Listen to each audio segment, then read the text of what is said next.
So the last time Chippy checks Junior, we got a partial revelation from Miss Margaret, and Vegas and Orlando, they got caught up. Wanna know what happens next? Stay tuned.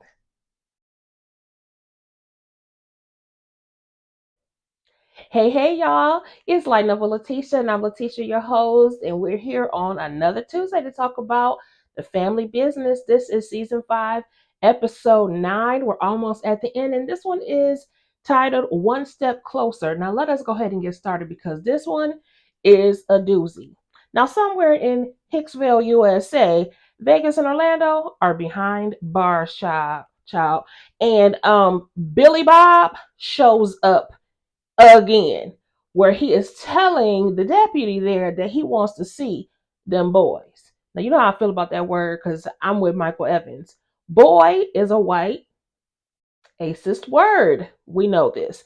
Anyway, Billy Bob wants to see them boys because they unalived his daddy. Now, Deputy Roscoe steps in and says, "Nah, Billy Bob, you just gonna have to wait until Tommy gets here. Those boys are under investigation, and that's it. You just gonna have to wait." Billy Bob is like, "You know that and you know what they are." So he was gonna call him a name.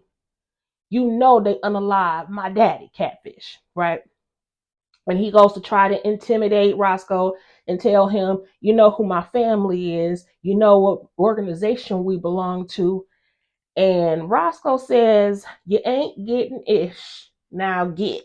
Okay, then we go on to the mansion where Uncle LC is on the phone and still trying to reach Vegas. Because remember last time, they can't find Vegas or Orlando, and he's really worried at this point. Now, back at the station, Billy Bob's bothersome ass comes back in with Tommy. Because remember, I told him to wait for Tommy. Now he's coming in with Tommy, who is the sheriff. And the sheriff is trying to tell him, "Listen, we can't make any moves. If you got problems, then take it up with the sheriff. We can't give you no information. Now get from around my station house." Now, and so, of course, Billy Bob is so excited. "Oh, the senator is coming. Oh, okay, well, we're going to have ourselves a good old rope party." Now, y'all, if I wasn't so jovial, I would be really. The first time I saw this episode, I was mad about this episode. And there's a whole lot of this going on in this episode, by the way, too. So, let's just calm ourselves. And it's the reason why we're wearing blue today. Anyway, so Roscoe tells Tommy that the boys have been asking for to make some phone calls, whatever. And Tommy is like, "Absolutely not. As a matter of fact, if anyone asks, they were never here." Now, I don't know if that's good or bad. But moving on, we see Junior, who is day drinking and feeling sorry for himself, and Donna comes in all jovial and everything. And he goes on about how, "Oh, you happy now with your friends or whatever." And she thinks he's down because he's upset that she had to unalive for the minister. I mean, she didn't have to, but she believes that she had to because otherwise the rest of the alliance would not respect them. And Junior's like, "I'm not worried about Antonio or anybody else. I have other things that are on my mind." And he says, "My mom," he slipped again, "Chippy came by last night uninvited and told him that Sonia was pregnant." Now Donna is super excited. She's like, "Oh my gosh, you're pregnant. We're pregnant. We're gonna have a baby. You're gonna be a father and I'm gonna be a grandmother." And then she immediately goes into the fact that she does not want Chippy to be around and she wasn't gonna let this baby be raised by Chippy. I'm like, now this is supposed to be a happy occasion for you, and you worried about some other woman. But anyway, she does say one good thing. She said, "Well, what are you waiting on? I've been telling you for weeks now, for months now, go get your wife." And Junior's like, "Well, but mom, I don't know if she'll talk to me because I've really done and said some really shitty things." And yes, he has. Now, going back to Uncle LC and Aunt Chippy, he is still very worried. And he's trying not to act like he's worried. So Aunt Chippy asked him, "What's wrong?" He said, "No, I'm fine." She said, "You're not fine. I know when you're upset, something is going on. Tell me what is going on." So this is when he finally admits that he effed up, and he thinks he might have overplayed his hand with the Dixie Mafia. So, Aunt Chippy is like, oh my gosh. She looks at him in horror and says, you know what? Because in truth, she's been in this game with him for a really long time. So she's like, listen, you and KD better have a damn good plan. Because that baby in there, talking about little O, has been asking for his daddy and he needs his daddy. I already had to raise one grandson due to all this mess. I'm not going to do it a second time. You need to fix this. Now, meanwhile, Sonia is at the clinic, child. And so the counselor comes to talk to her. And, she's trying to reassure her and everything. And Sonia was like, nope, I'm not nervous. I'm ready to do this. We need to do it now. And the counselor's like, well, the law says that we have to wait at least 48 hours and you need to have pre-surgery counseling. And so she tries to give her the spiel. Sonia is dismissing her like, listen, I already know the whole deal. I'm a nurse. I know what the deal is. I need you to get me in as quickly as possible. I don't need any more info. Just get me in and let's do this. Now back to Junior and Donna. Junior has tried several times to contact Sonia, but to no avail. And so then Donna suggested that he go over there. You're just going to have to go and see about her.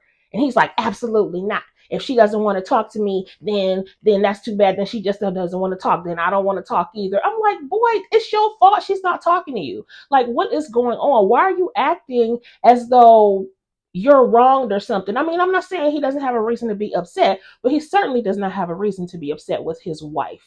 Okay. And so anyway, I'll be on my spiel about that forever because it just pisses me off so badly how he is treating her. So anyway, so she explained that, listen, she was once like Sonia when she was pregnant. Don't back her into a wall.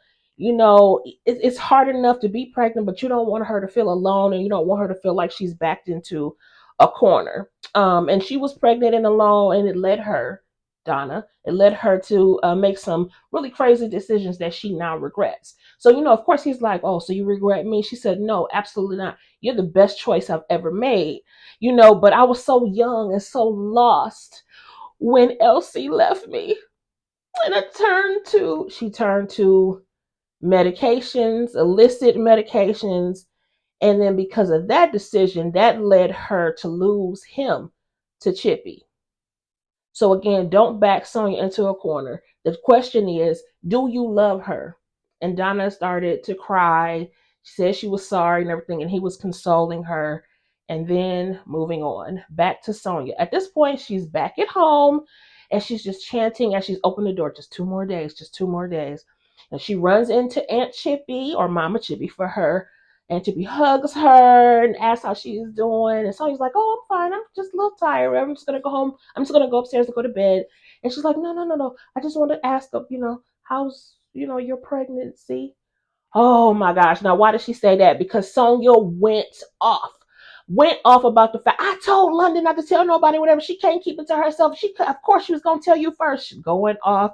And Tippy's like, no, no, no, no, no. I didn't even know London knew. The only reason why I found out was because I saw your sonogram. And me and Nene are so excited, whatever, but we didn't want to spoil the surprise. So she's like, and Nene knows too. And so she said, yes. So, have you talked to Junior? Does Junior know? She said, no, he doesn't know. And there might be not even anything for him to know. And as a matter of fact, the way he's been acting, the way he's been treating me, it's not right. He doesn't even deserve to know. Now, personally, I do think he deserves to know, y'all. But also, I wouldn't have played it like Sonya did. Baby, when I went over there that first time to go talk to him and it had that little box for the surprise, if he'd have tried to slam the door in my face, I'd have blurted it out and threw the box at him. He would have known. Even if I didn't leave with him that night or if I didn't stay at the house, he would have known. Because you stop playing with me. You know what I'm saying? The baby needs 2 parents.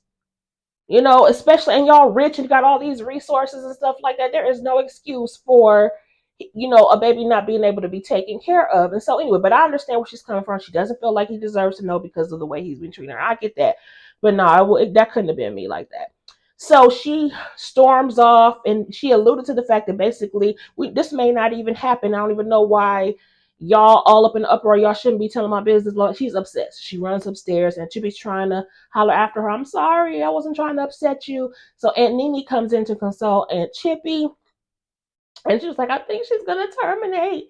And she's like, girl, no, you need to change her mind. You need to help her decide that we don't do that here. And Chippy's like, well, what am I supposed to do? So, and Nene is like, what you should have done that night that he left, that Junior left with Donna, you should have told her the truth.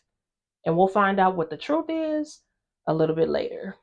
Now, let me make sure my mic is still on, because I got caught up on time where it went off, and child, I had to do the whole video over. Anyway, moving on. So the truth is, let's go back to a flashback.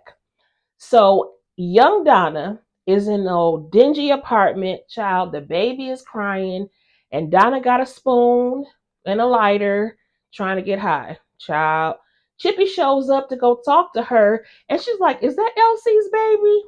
She's like, now listen, you got money to get high, but you ain't got no money for no food. What kind of mother are you? And she's coming in, judging and stuff like that. So Donna's kind of going off as like, don't try to judge me, whatever. I'm trying to do my best. I want to get clean.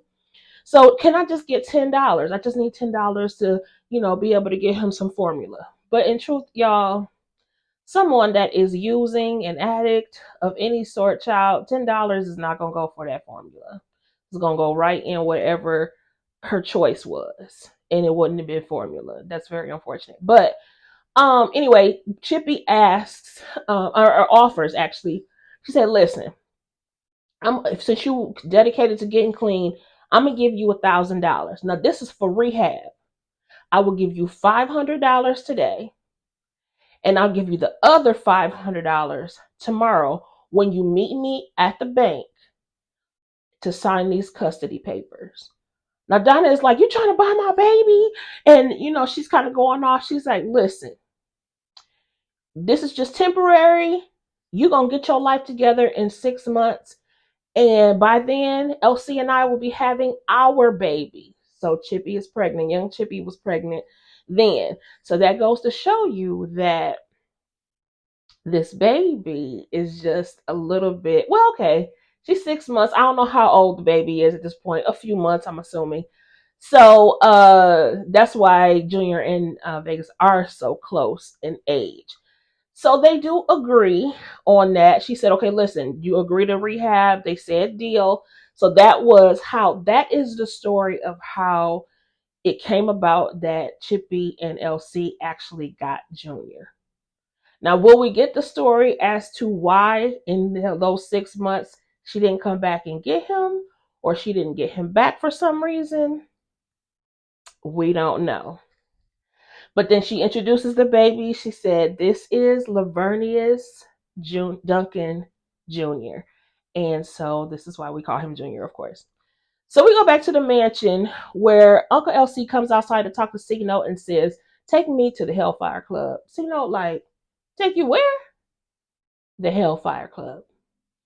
Now, it's not like Uncle LC to go to the Hellfire Club, so there had to be a reason.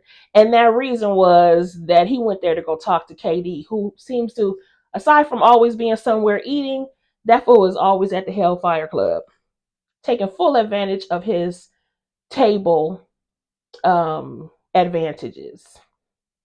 Anyway, so he does talk to KD there, and he tells him that he is looking for his sons.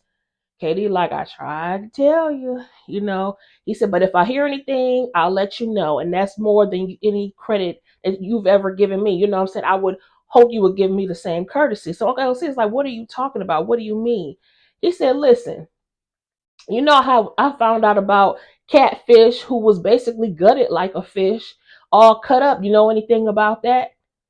Uncle LC is like, I don't give a shit about no catfish. Now, interesting, because it makes me wonder. I'm like, well, did he actually do it? Now, we did see blood on his clothing when he came home strutting not too long ago when Vegas and Orlando was looking for him. But so all my thought was, because He didn't have no qualms about admitting it when it was Spike Wallace or when it was Jonah Silk. So is he being cautious? I mean, is he just like, oh, did he really not do it? Or is he just being cautious, especially in the fact that he's at the Hellfire Club, which we know is all about intel. So is he just not admitting it? Because that's really smart. This is why he is LC Duncan. So anyway, KD says, well, listen, I'm just saying that this is might be a case where chickens come home to roost. And no, your sons might be the chickens. So, child, then we move on where Rio is sitting outside of the hospital. He calls Paris fussing because she is late. She was supposed to meet him there. They were going to confront Miss Margaret together about these things that she said about the fact that Roman was his brother, right? But Paris is with Curtis. And she's like, no, and he's like, well, you promised to be there for me. Why are you doing this? She's like, why are you even listening to that woman, whatever? And by the way, it's not like I'm not doing anything important. I mean, I am trying to find out who's trying to unalive me. And so he gets upset with her. He hangs up on her and he keeps moving because, again, Paris and Curtis are looking for Niles. Now they go to this flower shop where there's this woman who is speaking Spanish to her ungrateful, disrespectful son who works in the shop with her. And she fusses at him to do his job, whatever, and she goes off to the back. Meanwhile, Paris and Curtis walk up to him to ask him about the customer who's been buying the blue Ecuadorian roses. And he's really, like, again, disrespectful, not trying to answer them or whatever, getting smart with them. The mama ends up coming back. And Curtis is so funny too because Curtis is responding in Spanish. Like, I love that in general. I love when people speak in a different language and then you think that you don't know what is being said, and then we respond in that language. Yes, so be careful because you don't know how multilingual that we are. So anyway, Curtis is responding back in Spanish. He shows his blicky and demands to see the footage of the man that came in there to get those flowers. They get the footage, found out it has been tampered with because the sections where he was there and when he was there was all jumbled, and it only showed before he was there and after he was there. So they gave their information a wad of cash and told them the next time they come in here, he comes in here, make sure you contact me. Now, meanwhile, Roman is in the morgue, standing next to his mom, still mourning there, and Aunt Coretta comes up trying to console him. He's like, don't touch me. Now, I'm not sure why he is so agitated, but you let a grieving person grieve. And the doctor comes in to say that the funeral home is here to come pick up the body. Now, later on, so I guess Roman leaves, but later on, um, so maybe they were just crossing paths because now Rio is there in the room talking to the nurse that was there, and Aunt Coretta comes in, which I'm assuming she came in probably to get Margaret's items and things. And she says, oh, you're here. He's like, you know who I am? And she said, yes. She told you. Now, this conversation was playing a lot of Ring Around the Rosie. Like they were each having a conversation, but they weren't really saying anything. They weren't really admitting anything because this is a big old misunderstanding. Because the truth is, Rio doesn't know anything. The only thing he knows is that Miss Margaret told him that Roman is his brother, and that's it. And so Rio is not getting the entire story. Now later on he goes to take her home. He didn't even know her name, y'all. So he asks her name and he repeats what Miss Margaret said, and she does confirm, yes, Roman is indeed your brother. But again, they're not having a real conversation here because you don't really understand how they're brothers. We still haven't gotten to that part yet. And speaking of Roman, child, he was on the subway, I'm assuming on his way home, and spots Vonnie. Remember Vonnie that took out Brandon? Vonnie and his boys on the subway. Now I was side eyeing Vonnie a little bit because all that bawling he was doing and talking about or whatever. What is you on the subway for? Just saying. Anyway, he gets off when he sees them, and they do chase him, child. Now I don't know how he ended up getting away, but somehow he was able to elude them. He got back on another train, and then it took off before they got to him. Now, meanwhile, child, brother Elijah and the brothers are finishing up their prayer for the time being, and Brother T comes in with a message from Brother Minister. He gives him the phone, he listens to the message. Now, we only heard Brother Minister say, Brother Elijah, I have something of great importance to tell you. And then we don't hear the rest of the conversation. He hangs up and he tells Brother T, let's go. This is not a conversation to have with Elsie Duncan over the phone. Then we see him go to his drawer, pull out his very shiny silver blicky, and then he leaves out. Now, meanwhile, Katie then went up to the jail, child, down in Virginia, and talking to Sheriff Tommy. And Billy Bob got all the folks riled up outside, right? But he was saying how, listen, now you know that Billy Bob, and he all bark and no bite. And he's been that way his whole life. So Katie is like, well, good thing I'm here because I'm down here to help you. So hand those boys over to me. Why did Sheriff Tommy say, oh, I let them boys go earlier this morning? Katie was like, don't try to kind of comment, okay? I know you got them. I'm trying to help you out. You don't know who you're dealing with. And it'd be in your best interest if you hand them over to me, right? So, as a matter of fact, did you find any evidence on them? Nope. Then why are you holding them? Why the Sheriff Tommy said, well, you know, one of those boys is Vegas Duncan. We still trying to figure out how he got out of jail. Mm-hmm. So Katie says, well, who else knows this information? He said, the senator knows, and it's above me now. Moving on. In now later on in the jailhouse, now Billy Bob done got that riled up as a crowd outside. Now they on the inside. And the senator arrives, gives his nephew, Billy Bob, his condolences, and say, where them boys at? Okay. Tommy says, they're in the back. We got them in the back. Now, you know, of course, Billy Bob trying to go back there too. He said, no, no, no. I'm going to handle this. I need to talk to them. Now, meanwhile, Roscoe is already in the back. Now, Orlando's put his old privilege behind is still it back there talking about something he need. I want it, my my phone call. I need my phone call. Y'all can't do this to us and all this other kind of mess. He was just acting up the whole. Every time we saw Orlando, he was hollering about a phone call and I'm gonna have my lawyers on this. Not, I'm like, do you not realize you in some backwoods town where most likely a sundown town, and they don't care nothing about your rights. You do realize that, right? And Vegas is trying to tell him he not listening. Now you know what, Vegas been around the block. He knows how this thing goes. And Orlando's just acting like the privileged kid that he is. It was just absolutely ridiculous. But anyway, Roscoe was like, here, show me your hands. I may be the only friend you got up in here. Show me your hands. Put your hands up here, whatever. So then um he puts handcuffs on them, gets them out of the cell, and tells them to walk down this hallway. Again, he's still talking ish, talking about, so where are we going? I'm not taking another step until you tell me where we're going. Vegas is like, calm down, relax yourself. It's gonna be fine. Just keep moving. They already told him. Roscoe already told him, be quiet, walk down the hall, and let's go. The next thing you know, child, they get back there. The senator gets back there along with the sheriff.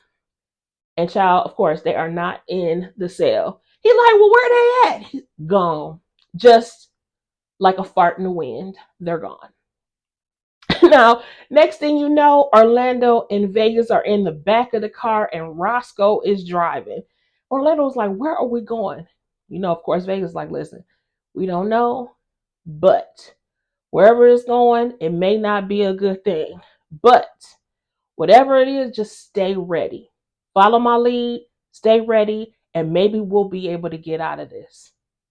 Roscoe told him, you'll know soon enough when you get there. And then it went off.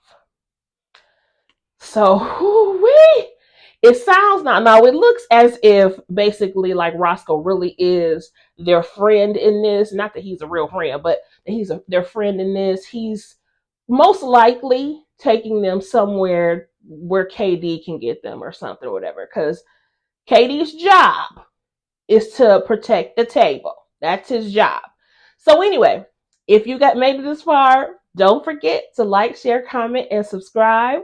And also, if you are interested in Black sitcoms, make sure you check out my Sunday segment called Rewind the Light Black Sitcom Spotlight, where we are taking a nostalgic look at some of our favorite Black sitcoms and discussing many, many topics through our experienced eyes. And it's been such a fun time reminiscing with y'all and talking about it. So make sure you join on those. And you check out the very last episode of the Family Business season 5. Next week is the very last episode of the season. And you could tell, since this one was a doozy, you could tell next week is going to be explosive. So again, thank you again for joining me. And don't forget to put some comments and your thoughts in the comment section. And until next time, holla.